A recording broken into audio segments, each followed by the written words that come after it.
नुकतेच आपण हिरानंदानी इस्टेटमध्ये मान्यवर सरांसारखे गुरु लाभले ते मी माझं भाग्य समजतो.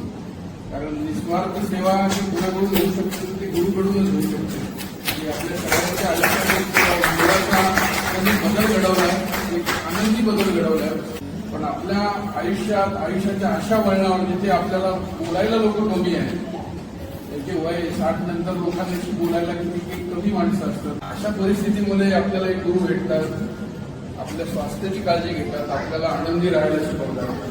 आणि म्हणूनच जे वायकणकर सरांना नेहमीच धन्यवाद देईल की तुमच्या असण्याने आमचा आनंद आज इकडे निर्माण होतो.